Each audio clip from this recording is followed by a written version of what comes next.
vous étiez au courant des assassinats ciblés décidés, semble-t-il, par François Hollande hors de tout contrôle judiciaire? Parce que j'étais ministre de l'Intérieur et Premier ministre. Parce que j'ai participé au Conseil de sécurité. Parce que nous sommes face à la menace. Parce que nous sommes en guerre. Parce que je veux être président de la République, c'est-à-dire incarner l'État. Et la réponse face au terrorisme, sur toute cette question, je n'ai que deux choses à dire.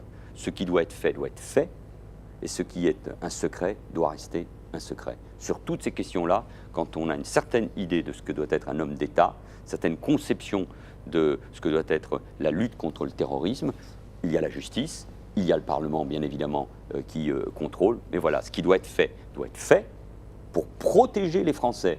Pour protéger les Français. Quand je rencontre une famille qui a perdu des proches, des enfants, des parents dans un acte terroriste, ils me disent toujours avec une dignité incroyable que cela ne se reproduise plus. Protégez-nous. Donc tout ce qui doit être fait, et ce qui est secret doit rester secret.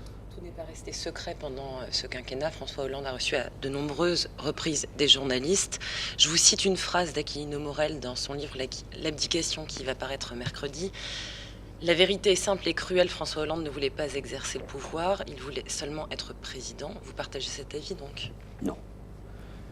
Les liens qui sont les miens avec François Hollande, depuis longtemps, qui se sont affirmés à l'épreuve du pouvoir, face au terrorisme notamment, dans l'exercice de ce pouvoir, m'amène à avoir bien sûr une analyse totalement différente.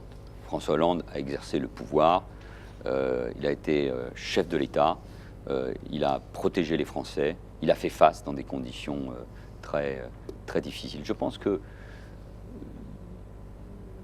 l'amertume, la rancœur, le cynisme me sont totalement étrangers.